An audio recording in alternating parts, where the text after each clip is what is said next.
sa mga nagpaplano mag-asawa dyan, mag-isip-isip muna kayo bago kayo pumasok sa ganyang buhay.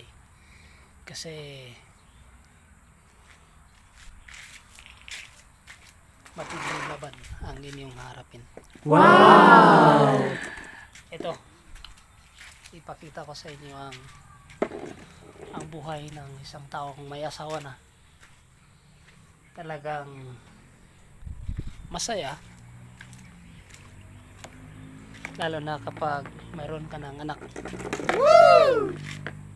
Pero matindi din Oh my God. kasi kung nung binata ka pa, pachar-char ka lang, pero pag may asawa ka na,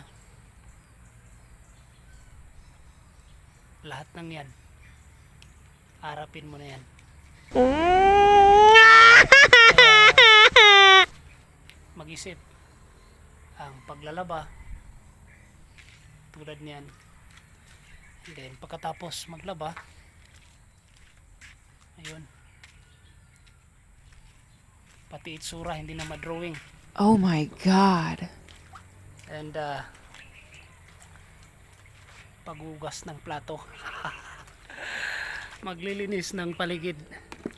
Anyway, masaya po sa totoo lang, lalo na kung tayo isang Kristiyano. Ang mga bagay na ating ginagawa ay kinoconsider natin bilang isang gawain, bilang pagsamba sa ating Panginoon. Wow! Of course, mag-isip-isip kayo bago mag-asawa. Then kung may asawa na kayo, enjoy nyo ang ganitong trabaho kasi masaya naman din. Maglaba ka, maglinis ng paligid, maghugas ng plato, o ano pang mga trabaho dyan, gawin mong lahat ng yan. Hindi lang para sa pamilya, kundi gawin mo yan bilang pagsamba sa ating Panginoon.